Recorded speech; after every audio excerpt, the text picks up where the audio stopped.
Good evening and welcome to Maine Public's June All Books Considered Book Club meeting. I'm your host, Bill Nemitz, and this evening we are joined by author Adam White, who authored our book selection, The Midcoast. You want the real Maine at its most close-up and dramatic, you've come to the right place. However, as always, I first have to have a few housekeeping items. A huge thank you to Bull Moose and Coffee by Design for their generous support of the club. Thank you to both. I'd also like to recognize our bookstore partners, in addition to Bull Moose, where many of you secured your copy of The Midcoast. Thanks to Bookstacks in Bucksport, None Such Books and More in South Portland, Mockingbird Bookshop in Bath, Sherman's Maine Coast Bookshops, where at their Damerscotta location, Adam tells me the Midcoast understandably sold like hotcakes, and DGG Booksellers in Farmington, Left Bank Books in Belfast, and Print in Portland. If you have any questions during our conversation tonight, send them over to us at fun@mainepublic.org, and I'll try to work them into our discussion. So let's get started. Adam, welcome. Hey, good to be here. Thanks for having me. Great to have you here.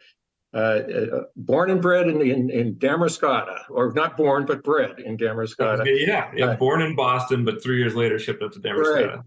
So I'm going to start with that. You spent your formative years in Damerscotta, where much of the Midcoast is set. And when I started reading that, it takes bravery to write about your hometown. So tell us, when did you decide to take that on, and what was your level of trepidation when it came to essentially holding a mirror up to your own community? Well, it's funny, I ended up going to boarding school because I wanted to play hockey, and Damerscotta does not have a rink, let alone a hockey program. And then, of course, I was off to college and then was bouncing around. It wasn't until grad school some years later that I felt like I even had anything really to say about Maine. I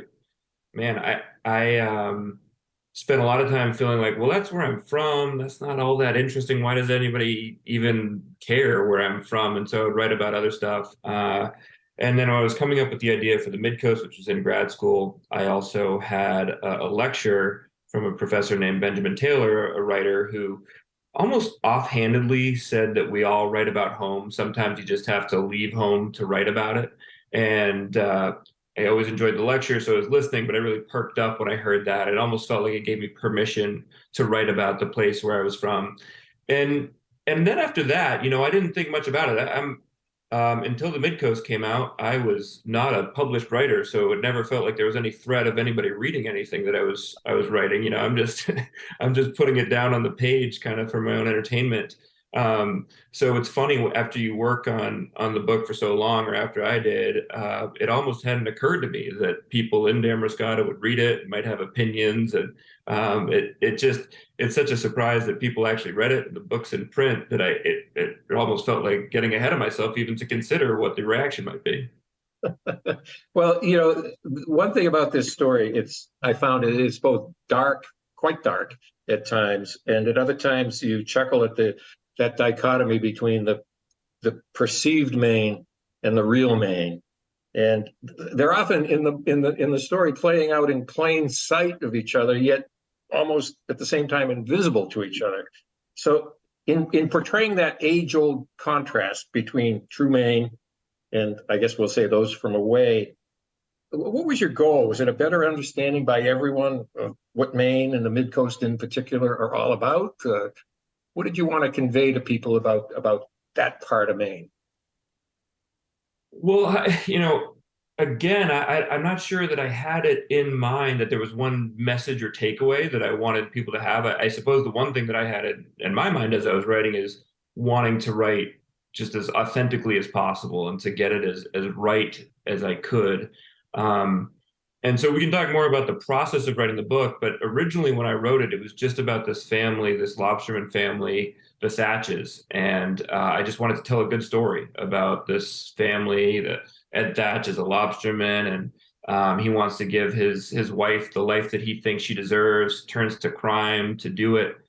And it wasn't until later that I added the first person narrator, who's someone who's more like me. I'm zooming in from Boston right now. I still live in Boston, and I teach writing in English and coach lacrosse at a prep school down here. but I sort of imagined, well, what would it be like if I moved back home and I knew this lobsterman at Thatch when I'd left, and now I come back and he's risen up in power and affluence in the town. And so then I just started writing from that perspective. And I think in doing it, I was just thinking about what would make a good story, and how can I write in my own voice. And so I almost accidentally ended up telling this story of these two characters. One's a story of upward mobility, one's a story of downward mobility. One is from the, as you know, using your terminology, the true Maine. And one, even though Andrew, the narrator, grew up there like me, he's moved away, so he's less of a true Mainer. So I think just in telling the story through the lenses of those characters, I hopefully kind of got both sides. And then in trying to do so as authentically as I possibly could, hopefully it rings true on some level. It did to me, and in fact, what really rang true was how closely I suspect Andrew's life paralleled your own with the lacrosse and the writing, and you know there were so many themes. In that respect, this feels very autobiographical, no? Yeah, for that family, for Andrew's family, that is pretty close, certainly to my biography. There's a few differences. The story of the Thatches starts earlier, so he's a bit older than I am and has two kids, and I only have one. Like I said, he's moved back to Maine, and I haven't. I'm still stuck in Boston. But I did that, you know, it wasn't just because I'm lazy, although there's plenty of, hey, write what you know because you'll know how to write it. And it certainly came easily to me. I had plenty to say. But I was really thinking, okay, the story of the Thatches rise is pretty extraordinary. You know, they come a long way. They do amazing things on their journey. I felt like it would feel truer if I knew exactly how I would be reporting on that, or basically how I would be reporting on that if I moved back and was looking at this other family. So I felt like if I really know Andrew's voice and I understand his perspective and I understand where he was at every moment along the way, by sort of putting the whole story of the Thatches through that filter, then hopefully it will sort of take on the authenticity that I know is going to be inherent in Andrew already. That'll sort of be like he'll be able to imbue this very fictional family with that kind of ultra realism that I was going for. Mm-hmm. And of course, is I would say, the central character of the story, at least one of them. Was there an Ed Thatch in your life? I mean, was it a composite? Was it one person, or was it straight out of your imagination? No, I guess I take this as a compliment. There are those who don't believe me that he's a figment of my imagination, and they claim to know exactly who he's based upon, which again, I take it as a compliment unless they're going up to this apparently real criminal lobsterman and saying that I wrote a book about him, which I promise I haven't. It's accidental if there's any resemblance there. But I did. So when I was in high school, much like Andrew, when I was home from boarding school, I had a job briefly at the South Bristol Fishermen's Co-op down the I was going to peninsula. ask you that. Mm-hmm. Okay. Mm-hmm. And it was, I'll just say I was not really cut out for that job. I mean, I wasn't tough enough for it, basically. Cleaning out the bait shed with all the, you know, the redfish and early in the morning, that was tough. And pulling the crates of lobster off the boats was, you know, cut my soft hands that weren't used to that type of manual labor. So I was thinking, man, get me out of here. This is not what I'm destined to do. But I did have a lot of admiration for the guys, and they were all guys who were doing it, and getting up before dawn and getting out there and working hard. And I was sort of in awe of how hard they were working. And there were kids that I worked with that I just thought, you know, when you talk about these sort of two Maines, the Mainers that have been there for generations, and then, you know, people like me that moved up there when I was 3 because, you know, my parents wanted that way of life. My dad's a doctor. I was just sort of thinking, you know, what would it take to jump the tracks from one to the other? Not that one track is better than the other, but if you're 17, 18, really feels like you're gonna be going in that direction for the rest of your life unless you do something pretty radical. So I just started thinking, what would a kid like that do if, in the case of Ed Thatch, he got his girlfriend pregnant, who was gonna go off to college out of state, so she sticks around. Now the rest of his life sets up as an apology for that. As I said earlier, he wants to give her everything that he thinks she deserves. So it was sort of based on a real place and a real type of person. But then in creating a Thatch and Steph Thatch, that's where it started, and I just let it play out from there in my own imagination. Let the characters run with it, in other words. Exactly. Yeah. Let them, and that's the most fun thing as a writer. I think sometimes readers think that a writer has this sort of has the tracks in mind, and you're just going to push these characters along the tracks the entire way. And I know there are some writers that probably do that, especially screenwriters. But John Irving famously says he's got index cards on the whole wall, and he knows the last sentence before he knows the first, and he's just writing toward the destination. Good for him. It obviously works, but for me, it's a lot more fun just to, build these characters, put them in a setting, put them in a situation, and then see what happens. Let them let them loose, right? Let them loose. Right. Yeah.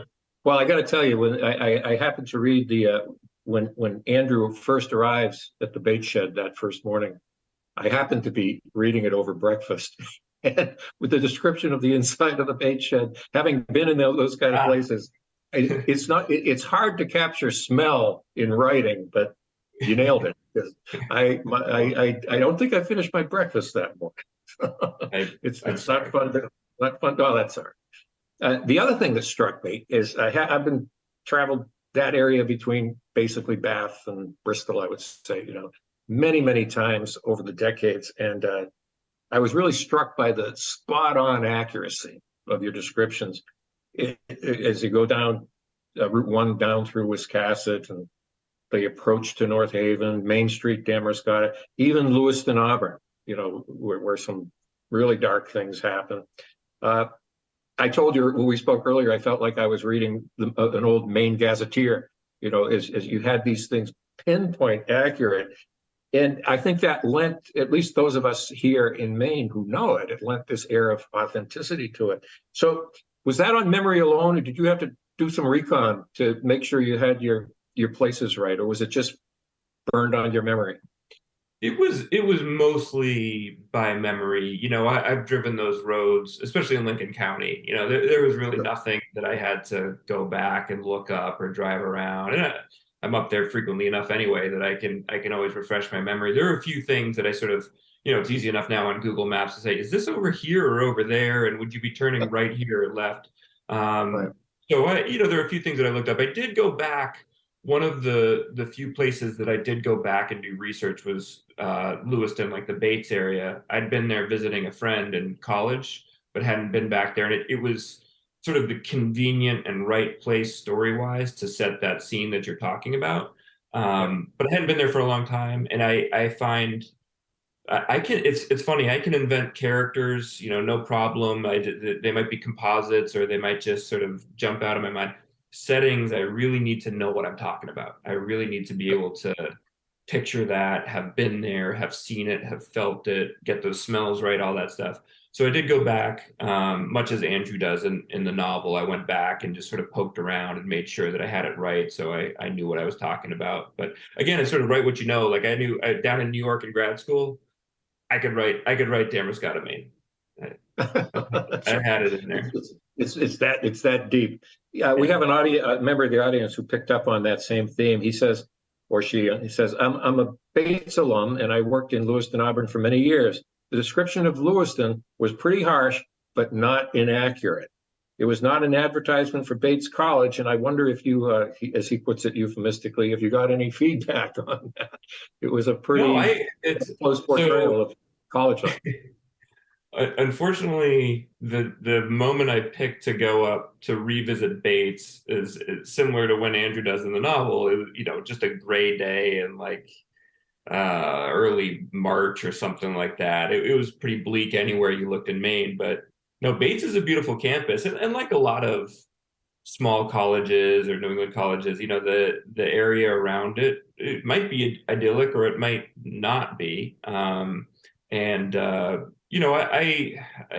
growing up, we'd be going up to Lewiston all the time for hockey games. So I remember driving up there, and it's, I think, I don't have, it's not my place to kind of weigh in on where Lewiston is going or where it's been. It just was the right setting, again, in terms of geography and in terms of the type of action that the Thatches were into, and then the proximity to the college, for Allie's visit. So no, I think it's a wonderful school. I've sent lacrosse players that I've coached up there to play at Bates, and I think it's a great school and a great lacrosse program. But it just worked out in sort of having that contrast, because the whole book is kind of about these contrasts. Andrew and Ed, and the college life versus the crime life, and having those so close together, which you just don't get at Colby or Bowdoin, for instance, made it the right place to look.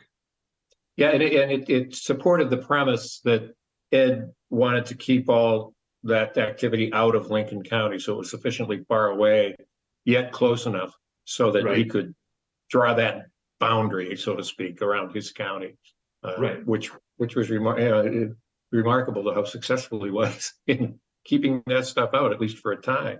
Yeah, he was pretty protective of his hometown, despite what he was doing. Yes. Throughout the story, we see a number of people go from adolescence to adulthood.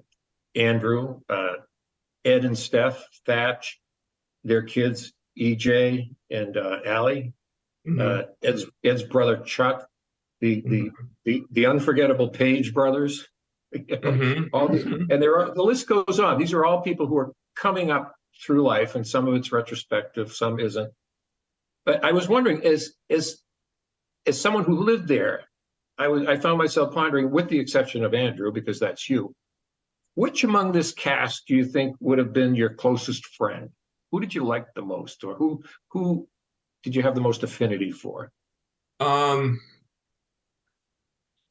Well, that's a really interesting question, because I think the big question is, who would I reconnect with if I were to move back to Maine? Because those characters are very Maine, and I'm not running into them in Boston. So I'm not friends with the Thatches or the Pages down here. You know, as much as Andrew is based on my own biography, Allie Thatch, who's the daughter of the Thatches, who goes off to play lacrosse at Amherst, is the one that I kind of wrote her character in that first draft when it was all about the Thatches. And that was the one that felt closest to home in a way, the easiest chapter to write, because her freshman experience, even though she's a woman, I'm a man, all that, it's different in a lot of ways.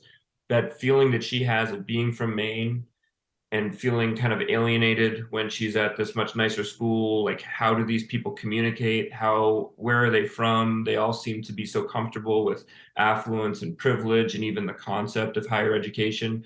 I really, I felt like I was writing through Allie very easily when I was writing through her. But,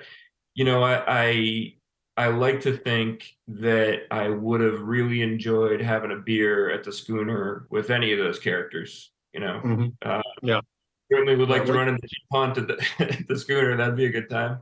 Which is a real place too. It is. I let Steph kind of take it over and make it her own, but it's a real place. We actually threw, when the book came out last summer, we threw our big book release party there and had a great time. Ah, that's great.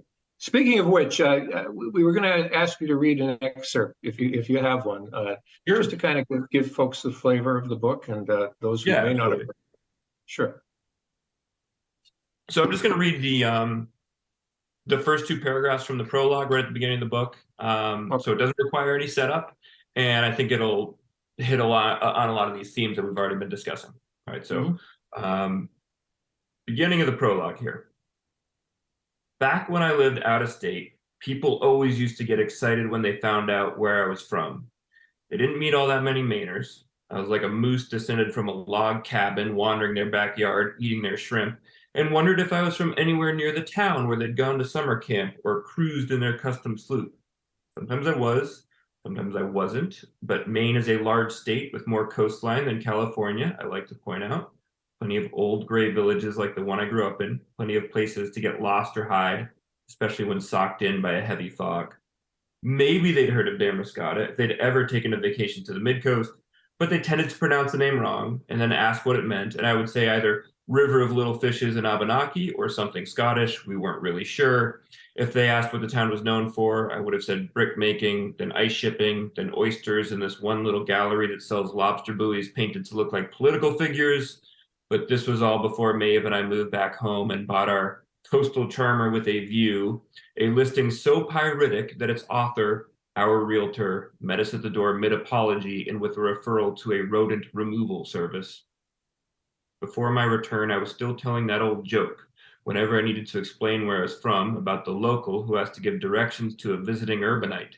You can't get there from here, says the Mainer, which tells you a little about the roads and highways on the Midcoast, a little more about the shotgun wariness that'll greet you on so many overgrown front porches, and a lot about the granite break walls between those who've been here for generations and those who've landed more recently within the past century or so. I am one of these newer arrivals, not a true Mainer. If your parents are from elsewhere, you don't count, even if you moved to town at age 3. But at least I'm not a tourist. We all scowl at the tourists. They ascend as one big traffic jam every summer and presume to know the place just because they've rented a cottage with bunk beds and weathered a gentle nor'easter. The other day, I saw a couple in matching sunglasses lingering in front of the Sotheby's, gazing at a flyer full of homes, one of which belonged to the Thatches, our town's wealthiest family. When I overheard them indulging in the fantasy of moving here year-round, imagining Maine as the way life should be, I found myself wishing I had some other flyer with pictures of the peeling shack Ed Thatch lived in as a child, or the trailer he and his wife Steph moved into when they were only 18, or our own drafty ranch for that matter, just to show these dreamers what they might find if they ever arrived in the off-season and ventured down the wrong dirt road. Many have found themselves in that situation, for sure. You know, getting off the beaten path and saying, "Where am I? Help!" Mm-hmm. I have another question from an audience member, and this really gets to the heart of these two central characters, Steph and Ed. The audience member asked, the book transitions from perspective to perspective and from one time period to another. At one point, we get flashbacks to when Steph was visiting her friend in college and when EJ was in high school. These jumps back to adolescence stood out in the novel as a way of characterizing Steph, and I think they might mean Ed here, more deeply than the other characters. Why was it important for you to take your time with both of them and their coming of age stories? These two characters, they went through so much, and especially Steph, because she was kind of, parachuted in and became part of the fabric of the town. Tell us how you handled that, because I remember there were times where, there were jumps in time, and it wasn't hard figuring out where we were in time. But as a writer, it's challenging to maintain the narrative thread there when you're changing where you are in time. Was that difficult? Well, yes, and there were drafts where it was all over the place chronologically. So luckily, good editing helped get us to a place where I think it's a little bit clearer, although it can be a challenge to keep track of those timelines. I think the way I ended up structuring the book is there's actually kind of two parallel timelines. So there's Andrew telling, this is after the prologue, which starts kind of in media res towards the end of the action. So we set that aside. And then there's Andrew really starting with that prologue at the party, reconstructing this story. And so everything that happens over the next year for Andrew, that's sort of the present, even though it's told in past tense. And that unfolds linearly over a year. And then interspersed there is the story of all these characters, Ed, Steph, and Andrew, starting when they were around 18 and moving forward until it catches up with that prologue, the sort of in the present moment there.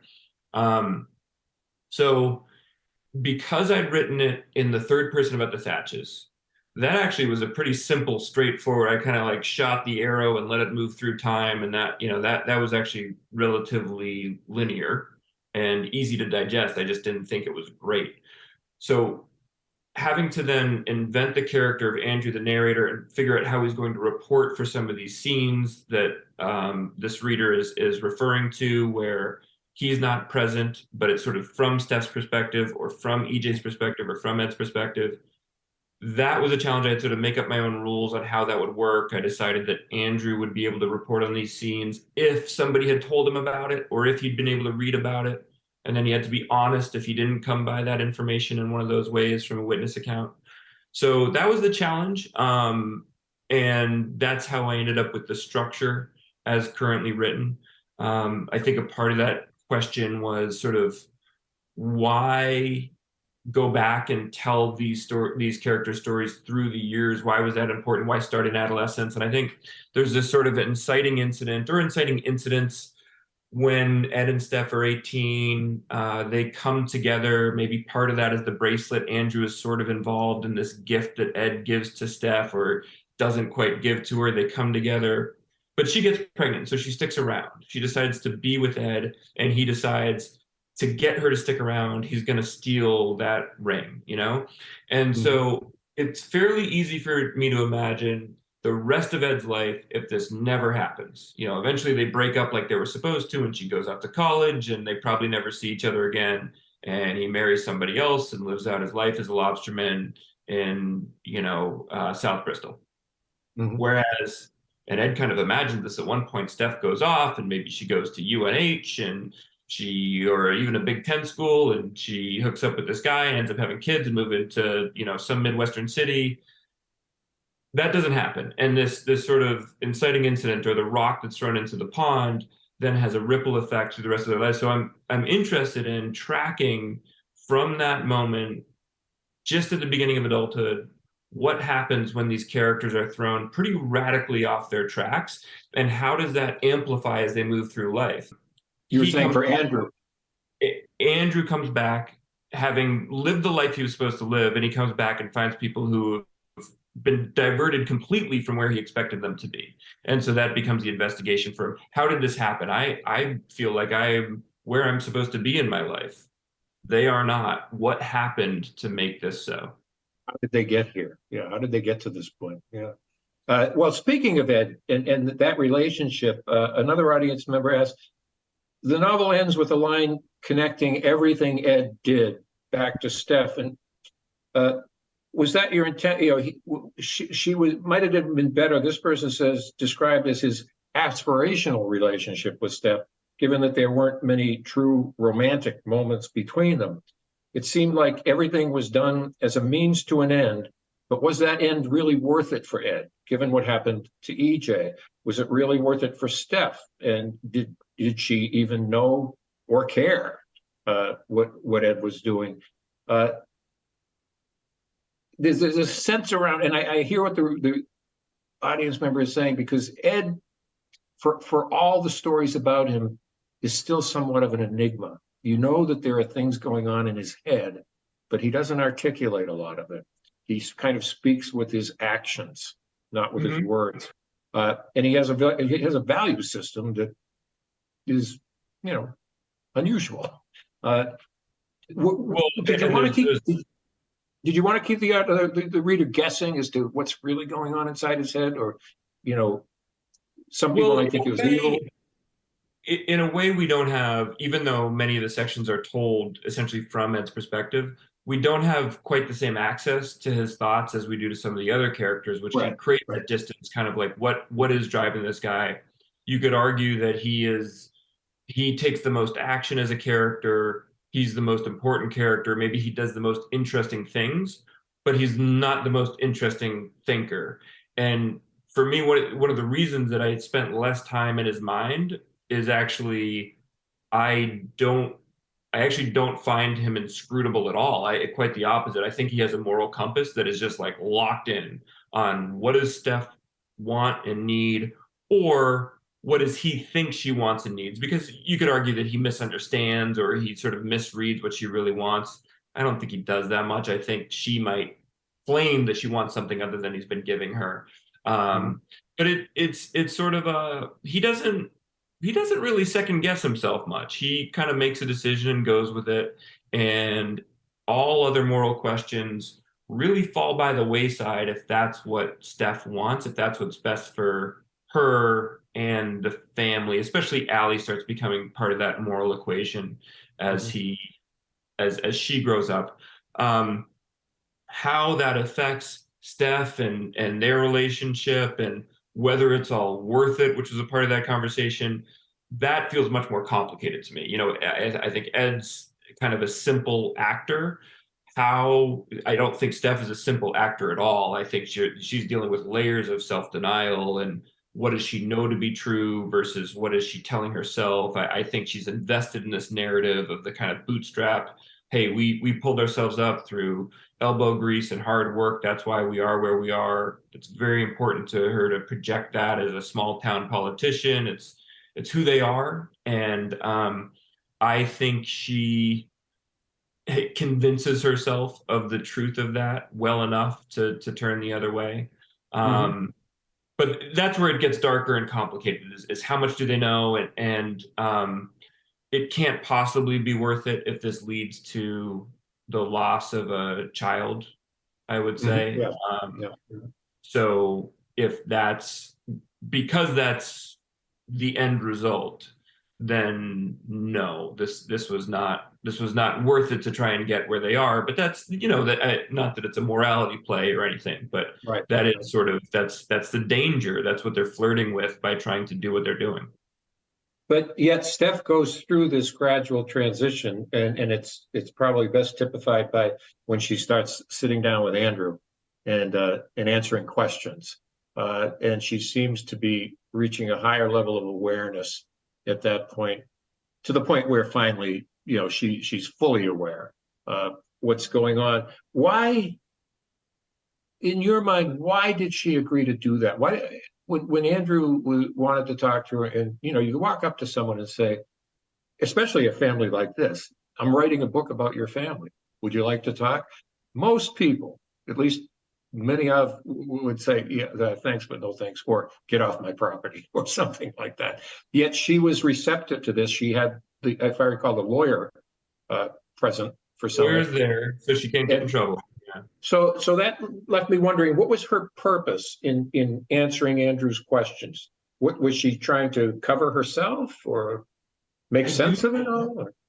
I do think people want to tell their own stories. I mean, it's like, you watching documentaries, it's like, why did these people do this? Why are they talking about this? How did this happen? I was just talking to a friend of mine who's a filmmaker, a documentary filmmaker, and he's making a documentary about a prominent sports team. We'll all see it soon enough.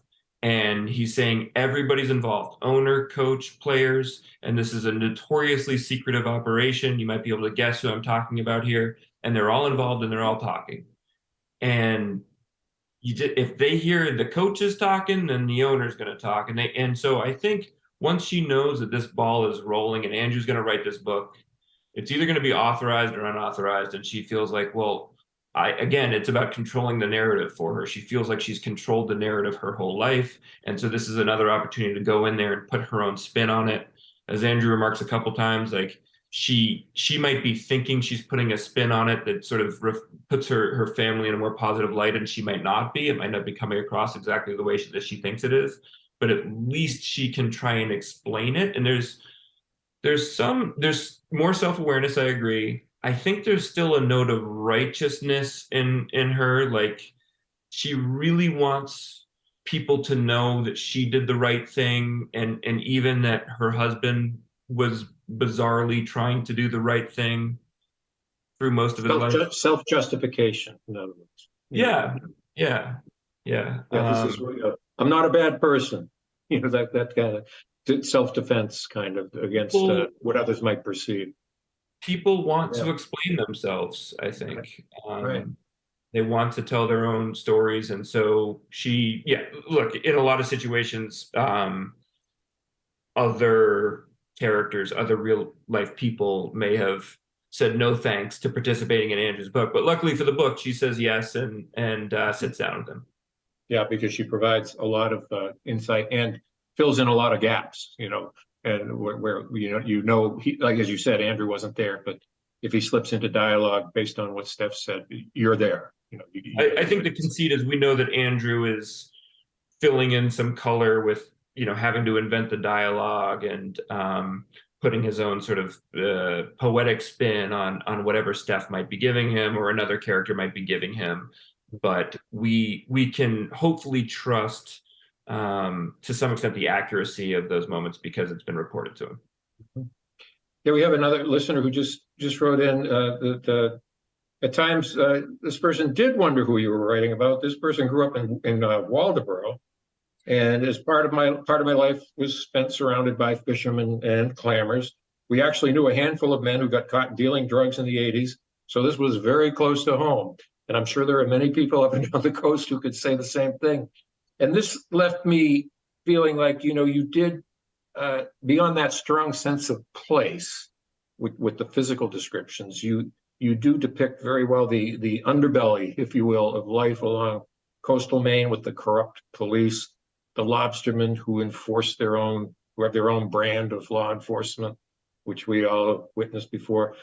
In the case of the burglaries, the preying on outsiders.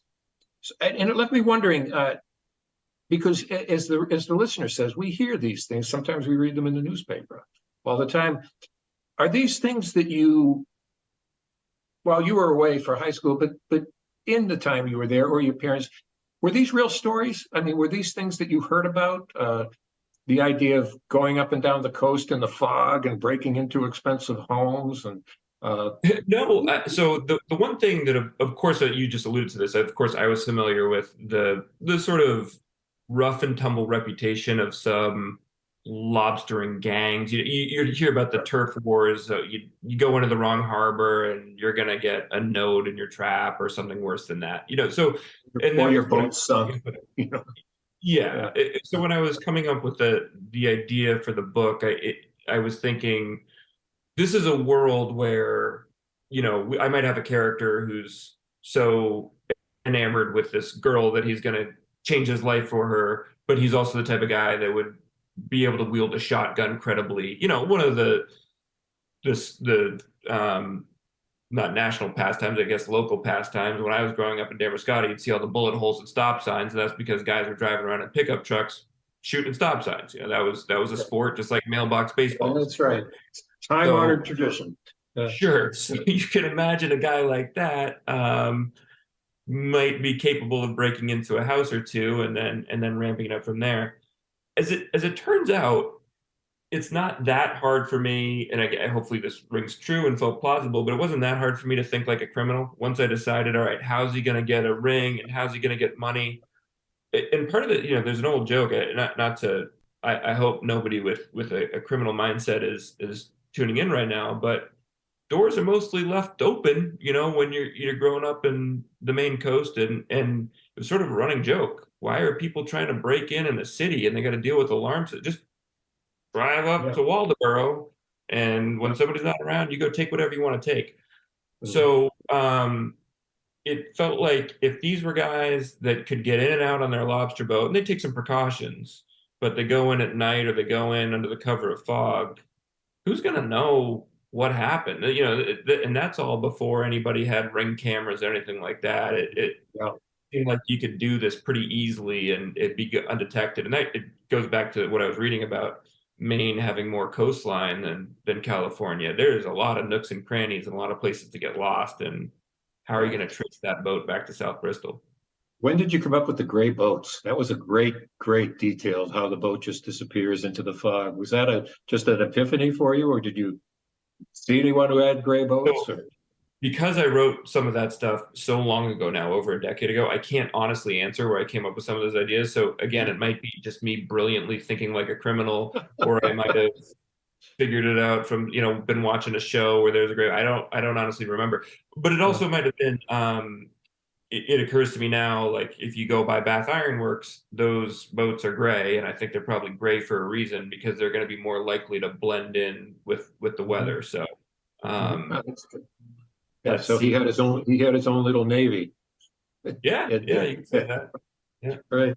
Hey, let's talk about EJ for a second, because he was, again, one of the most fascinating characters here as he went through his many changes. One of my favorite scenes was when he went shooting with the chief, and he has this momentary fantasy where he has the gun and he pictures himself turning and shooting at her, and I was really on the edge of my seat. I'm thinking, oh my God, EJ, don't do it, don't do it.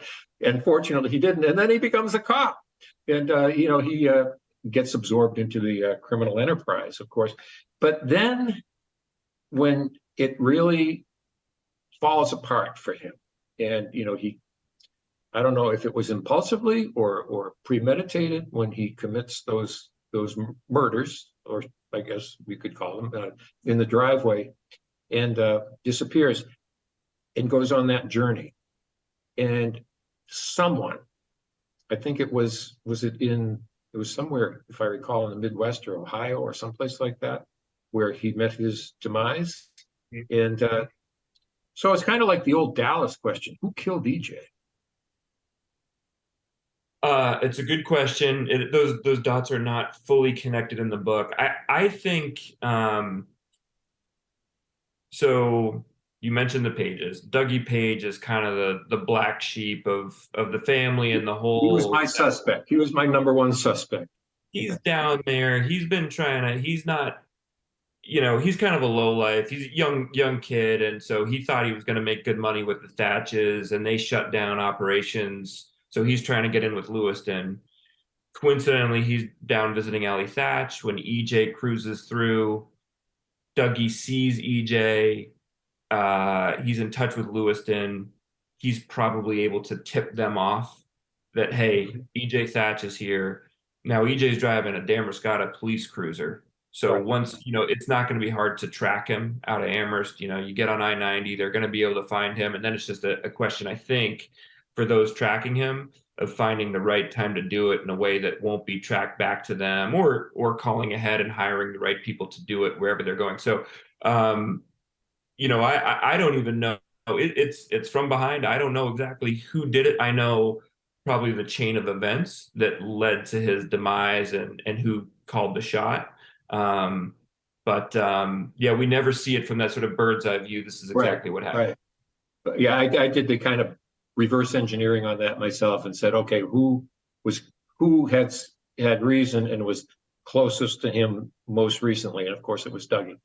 I think if any reader is really fixated on that, it might be an interesting read, going back and just reading those few pages where EJ circles back and goes to Amherst. I think it's spelled out a little bit more explicitly than some people really. And I don't fault anybody for it. It's just one of those things where when you read it a second time, it's like, that's kind of the only way that it could have happened. Right. Yeah. You can see it coming. Yeah. Yeah. Now there was some talk about this becoming a movie or TV series. I was thinking it would make a great one.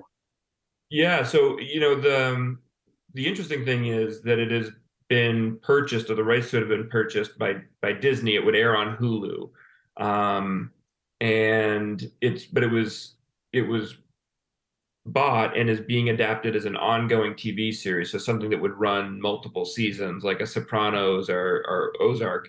So that means that it would be pretty different from the book in certain ways. I don't know that it makes sense to have Andrew as narrator, this sort of encapsulated story, beginning, middle, and end, with the parallel timelines. It probably won't be that. It'll probably be more about the Thatches and their journey, and filling in some of the blanks, because there's long portions of the Thatches' journeys that are kind of yada yada. They did this, they did that, but you just see them at this point. You see them here, but we don't see the scene by scene creation of that empire.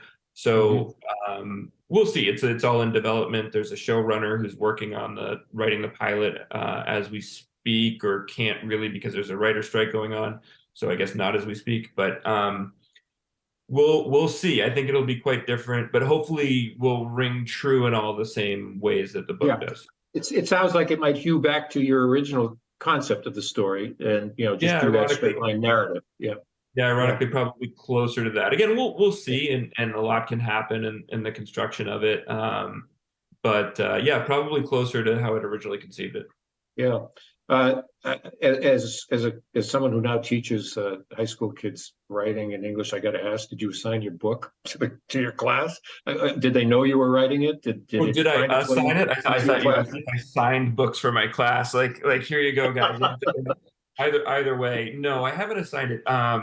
a few of them have been curious enough to pick up a copy and read it, and or read some of it. Some of them I think it's spoken to them, and some of them are kind of I don't really get this middle-aged guy talking about moving back to Maine.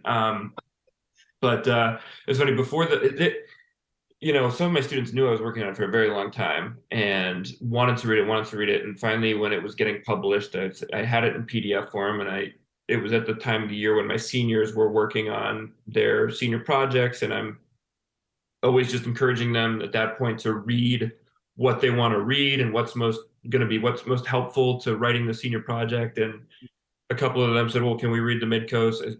Sure, here we go. Like, it's coming out next year.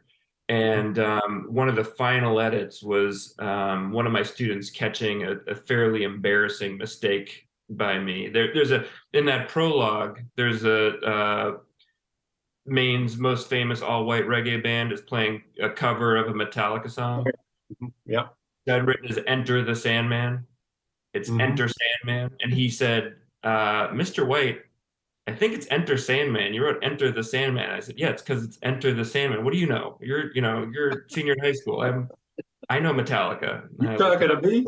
So I got to thank Jack for helping me out and steering me straight. Well, everyone needs an editor, right? That's for sure. Yeah.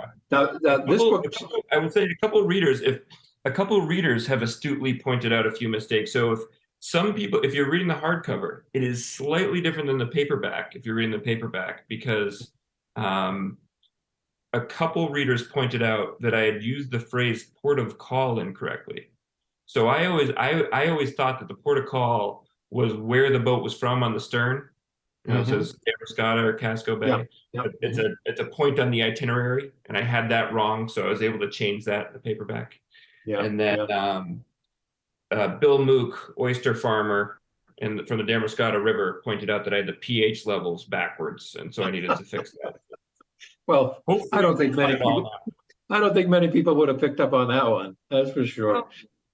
So this took you, as you write in your acknowledgments, this was a long time coming, over a period of 11 years, I believe.